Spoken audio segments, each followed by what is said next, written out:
Friends, the school of સાયન્સના video લેક્ચરમાં આપ સર્વે મિત્રોનું હાર્દિક સ્વાગત છે. હું છું ગુંજન ચાપાણી અને મિત્રો આજે આપણે વાત કરીશું ધોરણ 12 chapter number 2 sexual reproduction in flowering plants, એટલે કે સપુષ્પી વનસ્પતિઓમાં લિંગી પ્રજનન. હવે એની અંદર મિત્રો આજે આપણે નવા MCQ વિશે વાત કરીશું કે જે જૂની આગળની એક્ઝામોની અંદર જે છે મિત્રો પૂછાઈ ગયા છે અને જે છે એ તમને ખૂબ જ અગત્યના લાગશે. અને બીજું, આમાંના મોટા ભાગના MCQ જે છે NCERT પ્રમાણે છે કે જેની મદદથી તમારી વિચારવાની ટેકનિક જે છે એ બદલાશે, કે જેની મદદથી તમારે MCQમાં ભૂલ થતી હશે તો એ થશે નહીં. માટે વધુમાં વધુ વિડીયો જુઓ અને વધુમાં વધુ મિત્રો સુધી જે છે એને શેર કરો અને લાઈક કરો, કોમેન્ટ્સ કરો, કે જેની મદદથી અમે આવા નવા વિડીયો બનાવવા માટે પ્રોત્સાહિત થતા રહીએ. થેન્ક યુ, આભાર. જો હવે MCQ. ચલો મિત્રો, આજે આપણે નવા MCQ જે છે એમને સોલ્વ કરીએ. મિત્રો, સૌ પ્રથમ આપણો MCQ છે, નીચેનામાંથી કઈ વનસ્પતિની રચનામાં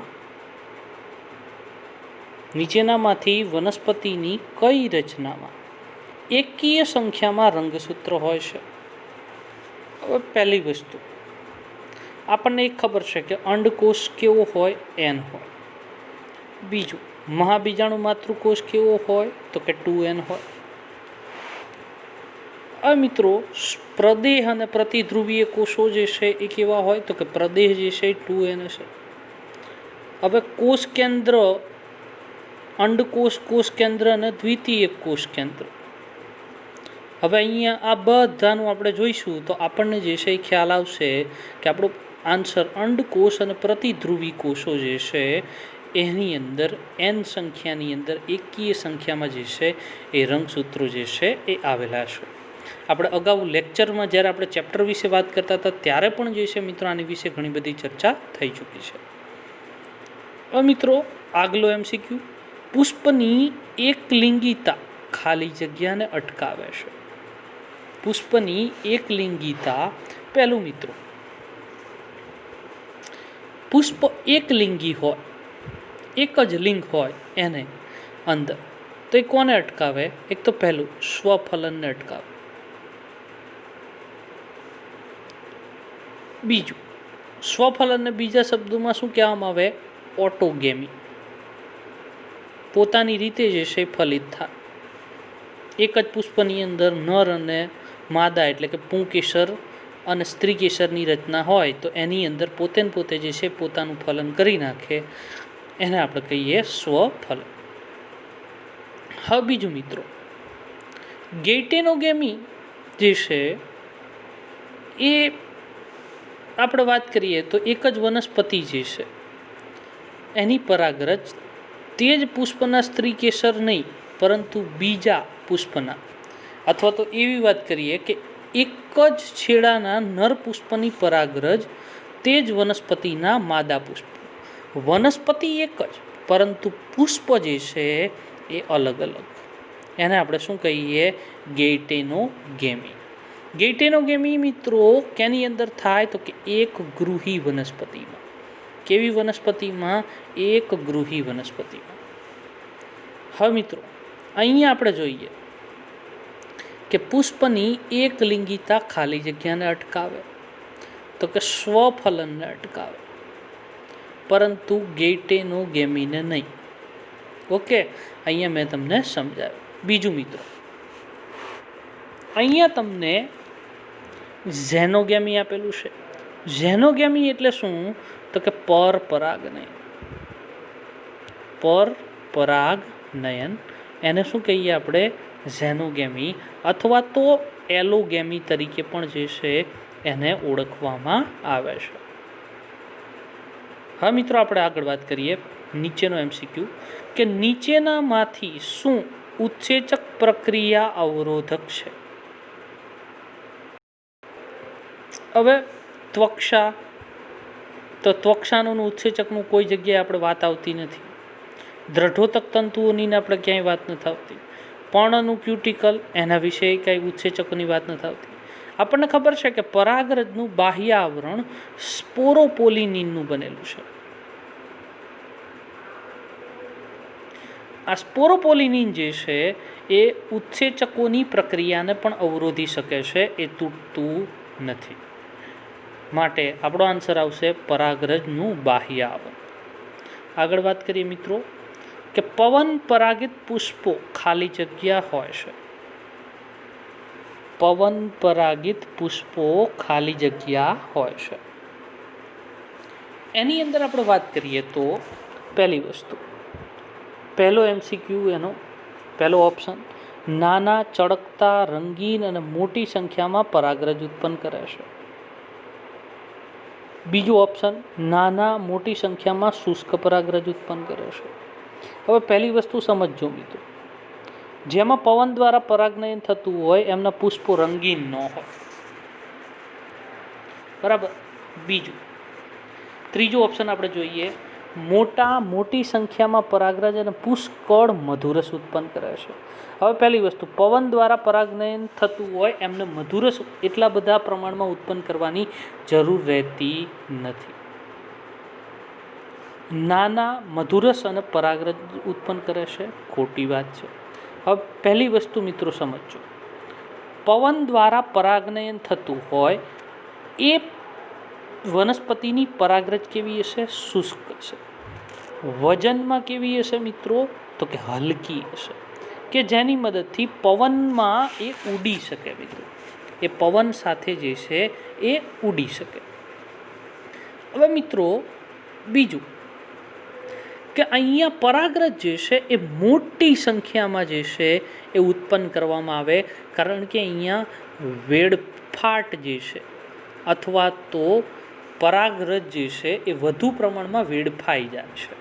બધી પરાગરજ જે છે એ પરાગનયનનું કાર્ય કરી શકતી નથી, કારણ કે બધી જ પરાગરજ પવનમાં ઉડેલી દરેક પરાગરજ એ બીજી વનસ્પતિના પરાગાસન ઉપર બિરાજે એવું સહેજ પણ જરૂરી નથી. ઓકે. બીજી વસ્તુ હવે વાત કરીએ કે પવન દ્વારા પરાગનયનને આપણે કહીએ છીએ એનિમોફિલી. શું કહીએ છીએ? એનિમોફિલી. એક્ઝામ્પલ, કઈ વનસ્પતિમાં પવન દ્વારા પરાગનયન થાય છે? તો કે મકાઈ. મકાઈનું સાયન્ટિફિક નામ છે જીયા મેઇઝ. અને બીજું જે છે એ છે પાઇનસ. અને બીજું મિત્રો, આ પરાગરજ જે છે એ વજનમાં કેવી હશે? તો કે હલકી હશે. બીજું જે છે એ સૂકી હશે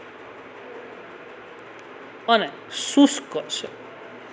એમાં કોઈ ચીકણાહટ હશે નહીં કે જેની મદદથી ક્યાંય ચોંટી ન શકે, એ પવનમાં જે છે ઉડ્યા કરે મિત્રો. ઓકે. આપણો આન્સર શું છે અહીંયા? તો કે બી. હવે મિત્રો આપણે વાત કરીએ નેક્સ્ટ MCQ. મકાઈ અથવા તો ઘઉંના દાણામાં જોવા મળતી વરુથિકાને અન્ય એકદળી અને વનસ્પતિના બીજના કયા ભાગ સાથે સરખાવી શકાય? હવે મિત્રો, મકાઈ અને ઘઉંનું કુળ કયું? તો કે પોએસી અથવા તો ગ્રામીણી કુળ. બીજું, વરુથિકાએ રૂપાંતરણ કોનું છે? તો કે બીજપત્રનું રૂપાંતરણ છે. ટેક્સ્ટ બુકની અંદર જે છે બેઠી વાત જે છે એ આપેલી છે મિત્રો. હવે વાત કરીએ આપણે, લીંબુમાં અપસ્થાનિક ભ્રૂણ શેમાંથી ઉદ્ભવે છે? મોટે ભાગે મિત્રો આગલા લેક્ચર્સમાં પણ જે છે એ આપણે વાત કરી હતી કે લીંબુમાં જે છે એ અસંયોગી જનન. શું? અસંયોગી જનન એટલે કે ફલન વગર જે છે એ ભ્રૂણનું નિર્માણ. આ ફલન વગર ભ્રૂણનું નિર્માણ ક્યાંથી થાય? તો કે પ્રદેહમાંથી. અને બીજા ક્યાંથી? તો કે અંડકાવરણમાંથી. ક્યાંથી? અંડકાવરણમાંથી જે છે ઉદ્ભવે. આ જે પેશીઓ જે છે મિત્રો એ કોની પેશીઓ છે? તો કે અંડકની પેશીઓ છે. અને એને કેવી કહેવામાં આવે? અંડકની માતૃબીજાણુજનક પેશીઓ તરીકે જે છે એ ઓળખવામાં આવે છે. ઓકે મિત્રો, આપણો આન્સર શું થયો? અંડકની માતૃબીજાણિક પેશીઓ. હવે મિત્રો, સહાયક કોષોમાંથી ક્યારેય ભ્રૂણ ઉત્પન્ન ન થાય, પ્રતિધ્રુવીય કોષોમાંથી ન થાય, દ્વિતીય અંડકોષમાંથી ન થાય, તો એક જ ઓપ્શન આપણી પાસે વધ્યો. 49ની અંદર વાત કરીએ, નીચેનામાંથી કયા એકમાં પરાગનયન સ્વફલન થાય છે? નીચેના કયા એકમાં પરાગનયન જે છે એ સ્વફલન થાય છે? સંવૃત પુષ્પોમાં. એવું શા માટે મિત્રો? સંવૃત પુષ્પો જે છે એ ક્યારેય ખીલતા નથી, એની અંદર પરાગાશય અને પરાગાસન બંને હોય છે. હવે એમાં થશે શું તો કે પહેલી વસ્તુ કે ખીલે નહીં, માટે પરાગરજ બહાર જાય નહીં, પરાગરજ બહાર ન જાય. અને મોટે ભાગે પરાગાશય અને પરાગાસન એક જ સમયે પરિપક્વ બની અને ગ્રહણશીલ બનશે મિત્રો. પરાગાશયનું સ્ફોટન થશે અને પરાગાસન શું બનશે? ગ્રહણશીલ. એટલે એની અંદર પરફલન જોવા મળતું નથી. એમાં શું જોવા મળે છે? સ્વફલન જોવા મળે છે. કેવા પુષ્પોમાં? સંવૃત પુષ્પો. ઓકે, આગળ વાત કરીએ. પ્રદેહી બહુભ્રૂણતા કઈ જાતિમાં નોંધવામાં આવી છે?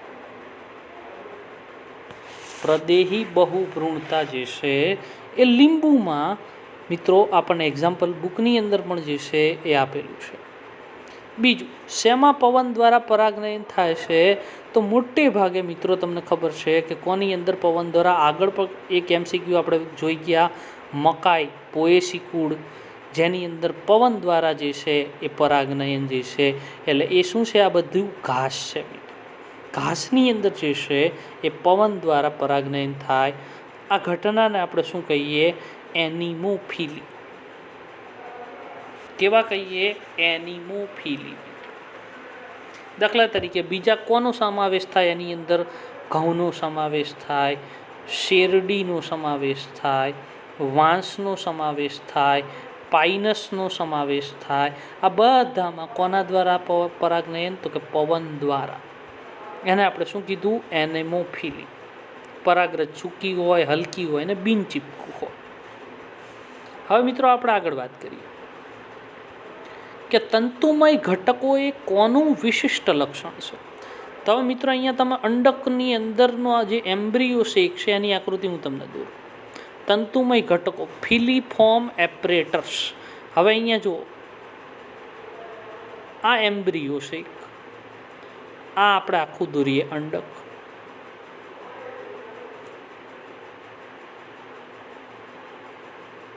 અંડકની અંદર આ રીતે જે છે એ બે સહાયક કોષો હોય છે. આ સહાયક કોષોની અંદર આ રીતે જે છે એ તંતુમય ઘટકો હોય છે. કેવા ઘટકો? તંતુમય ઘટકો હોય છે. કયા કોષોમાં? સહાયક કોષોમાં. નીલમ ખોટું છે. અંડકોષમાં આવું કંઈ તંતુમય ઘટકો ન હોય, ફલિતાંડમાં ન હોય. એટલે કયા? સહાયક કોષો. 53 પરાગવાહકોની ગેરહાજરીમાં પણ બીજ નિર્માણ થાય છે. પરાગવાહકોની ગેરહાજરીમાં પણ જે છે એ બીજ નિર્માણ થાય છે. હવે પહેલી વસ્તુ આપણે આગળ પણ વાત કરી ગયા. કેવી પુષ્પતા? કે તો સંવૃત પુષ્પતા. સંવૃત પુષ્પતામાં જે છે મિત્રો એ પરાગવાહકની જરૂર પડતી નથી. એ કેવા હોય છે? ગેરહાજર હોય છે, છતાંય બીજનું નિર્માણ થાય છે. આપણે અહીંયા શું યાદ રાખવાનું છે? એક્ઝામ્પલ યાદ રાખવાનું છે. સંવૃત પુષ્પતાનું એક્ઝામ્પલ કોણ છે? તો કોમેલિના. આપણને ટેક્સ્ટબુકમાં બેઠું જે છે આપેલું છે. એટલે પરાગવાહકોની ગેરહાજરીમાં પણ એમાં શું નિર્માણ થાય છે? બીજનું નિર્માણ થાય છે. બીજું આગળ વાત કરીએ. કાર્બનિક પદાર્થ વિપરીત પર્યાવરણમાં પણ ટકી શકે અને કોઈ ઉત્સેચક દ્વારા વિઘટન ન પામી શકે. આપણે આગળ પણ વાત કરી હતી. પરાગરજનું બાહ્ય આવરણ સ્પોરોપોલિનનું એ ઉત્સેચકોથી અવનત ન થતું કાર્બનિક પદાર્થનું બનેલું છે અને એ કોઈ પણ પરિસ્થિતિમાં જે છે એ ટકી શકે છે. હા મિત્રો, આગળનો MCQ. સ્વફલન અને ગેટિનોગેમી બંને શેમાં અટકાવી શકાય? હવે મિત્રો સમજો, આપણે બે વનસ્પતિઓની વાત કરીએ. એક એકગૃહી અને બીજી જે છે એને આપણે કહીએ દ્વિગૃહી.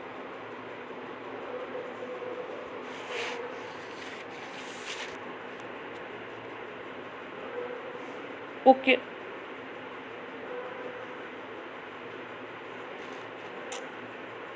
હવે પહેલી વસ્તુ કે સ્વફલન કોની અંદર થાય, તો કે એના એ જ પુષ્પમાં, એ જ પુષ્પમાં જેની અંદર બંને હોય, સ્ત્રીકેસર અને પુંકેસર.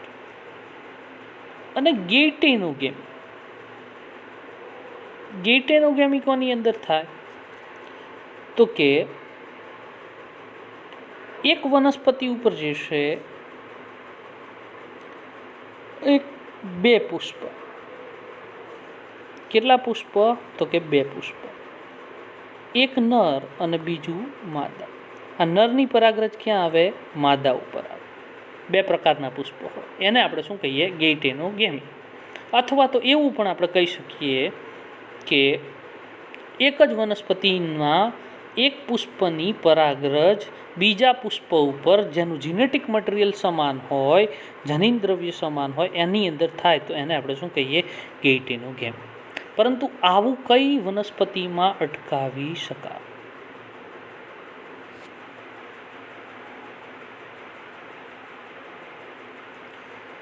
હવે આવું જે છે મિત્રો દ્વિગૃહી વનસ્પતિ, જેમાં નર વનસ્પતિ અલગ છે અને માદા પુષ્પ ધરાવતી વનસ્પતિ અલગ છે.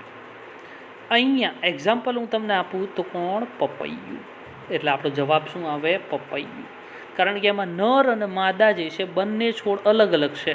હવે બંને છોડ અલગ હોય એટલે હવે એક જ પુષ્પમાં જે છે એ ખાલી પુંકેસર છે, સ્ત્રીકેસર છે જ નહીં, એટલે કંઈ ફલન થવાની ઘટના થતી જ નથી. અથવા તો છે તો ખાલી સ્ત્રીકેસર છે, પુંકેસર નથી, એટલે સ્વફલન થતું જ નથી. અને ગેઇટેનોગેમી પણ ન થતું, કારણ કે વનસ્પતિ ઉપર એક જ પુષ્પ હાજર છે, કાં તો નર છે અથવા તો માદા છે. આગળ વાત કરીએ, ક્લેસ્ટોગેમીનો ફાયદો શું? ક્લેસ્ટોગેમીનો ફાયદો, પહેલી વસ્તુ આપણને આપી છે વધુ જનીનિક ભિન્નતા, વધુ સંખ્યામાં સંતતિ, પરાગવાહકોની જરૂર નથી. હવે આપણને ખબર છે સંવૃત્ત પુષ્પતાને આપણે શું કહીએ છીએ, ક્લેસ્ટોગેમી. કેવી પુષ્પતા, સંવૃત્ત પુષ્પતાને આપણે કહીએ છીએ ક્લેસ્ટોગેમી. એ ક્લેસ્ટોગેમીની અંદર જે છે આપણને ખબર છે કે પુષ્પ કલિકાઓ જે છે ખીલતી નથી, અંદર ને અંદર જે છે ફલન થાય છે અને બહારથી કોઈ પણ પરાગરજ અંદર પ્રવેશી શકતી નથી. આ રીતે જે છે એ પુષ્પ છે એની અંદર એક સ્ત્રીકેસર અને જે છે આ પુંકેસરની રચના, બહારથી કોઈ જગ્યાએથી પરાગરજ પ્રવેશી શકતી નથી. આવા પુષ્પોને આપણે કેવા કહીએ, સંવૃત્ત પુષ્પો. એને આ પરાગનયનની ઘટનાને કેવી કહેવાય, ક્લેસ્ટોગેમી. એમાં પરાગવાહકોની જરૂર પડતી નથી. આગલું વાત કરીએ, નીચેનામાંથી કયું વિધાન સાચું છે? પરાગરજના બહારના સખત આવરણને અંત આવરણ કહે છે, આ વિધાન ખોટું છે. શું કહીએ આપણે, સ્પોરોપોલિની અથવા તો બાહ્ય આવરણ. બીજું આપણને આપેલું છે કે બીજાણુજનક પેશી એકકીય છે, ખોટું છે. ત્રીજું આપણને આપેલું છે એન્ડોથેસિયમ તંતુમય સ્તર લઘુ બીજાણુ ઉત્પન્ન કરે, એ પણ ખોટું છે. ચોથું આપણને આપેલું છે પોષક સ્તર વિકાસ પામતી પરાગરજને શું આપે છે, પોષણ આપે છે. આ વાક્ય જે છે એ સાચું છે, બુકનું બેઠે બેઠું છે. 58મો, મહાબીજાણુ ધાની કોની બરાબર છે? તો કે મહાબીજાણુ ધાની જે છે એ અંડકને સમકક્ષ છે.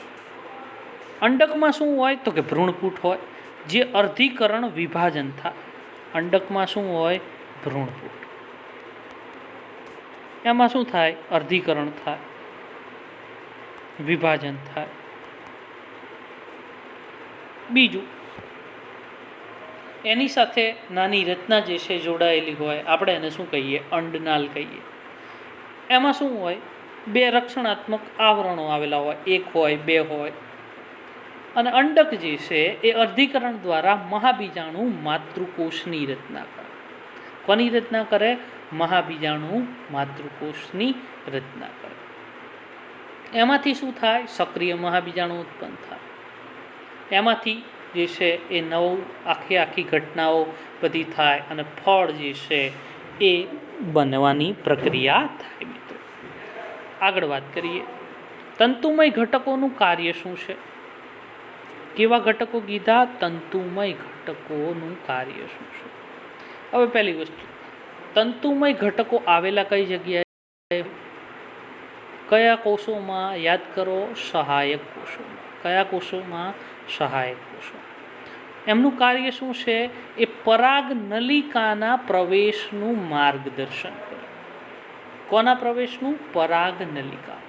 આપણે આગળ વાત કરી ફિલિફોર્મ એપરેટસ, આ રીતે વાત કરીને આ રીતે જે છે આખી રચના, એની અંદર આ સહાયક કોષ, એની અંદર આ રીતે તંતુમય રચના, તંતુમય પ્રસાધન. આ શું કરે કે જે બહારથી આ પરાગ નલિકા આવે છે એના પ્રવેશનું માર્ગદર્શન કરે છે. આગળ વાત કરીએ, બજારમાં પરાગની ગોળીઓ ખાલી જગ્યા માટે મળી રહે છે.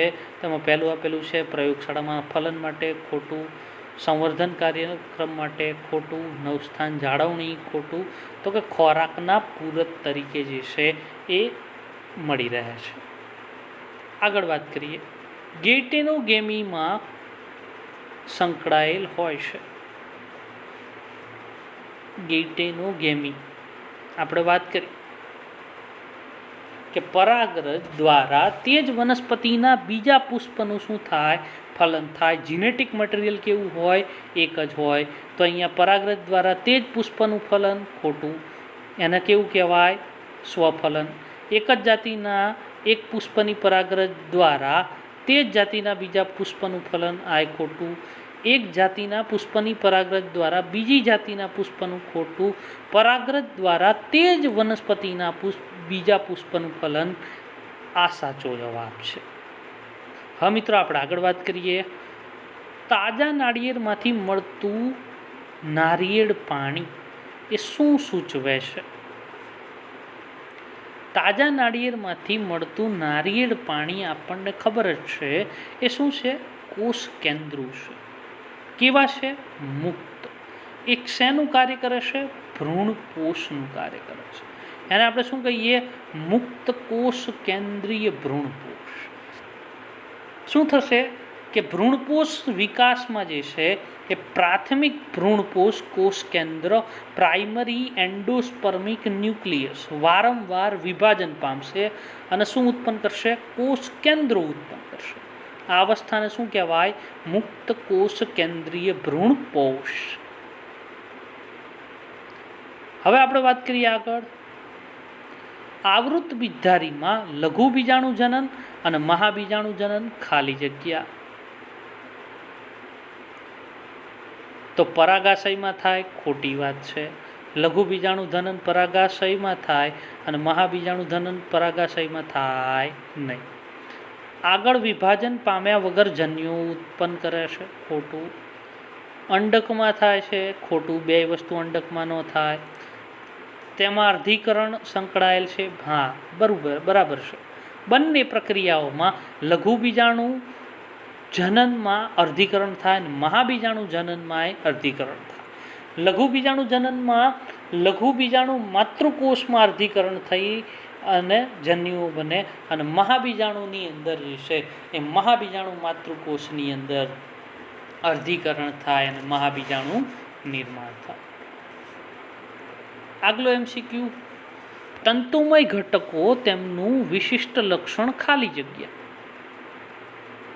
તંતુમય ઘટકોનું વિશિષ્ટ લક્ષણ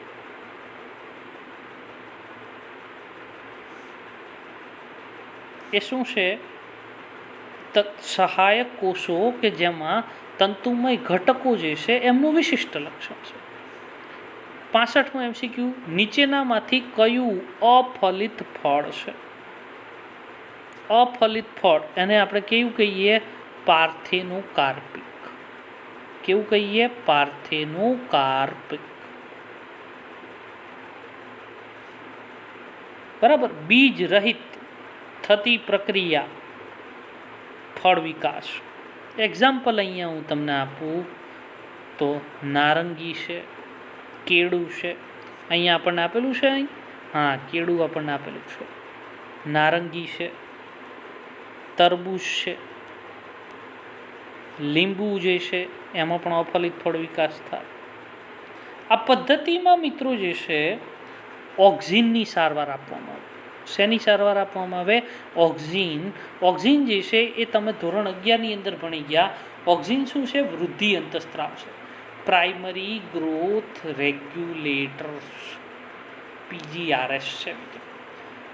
તો મિત્રો આજના લેક્ચર્સમાં આટલું જ.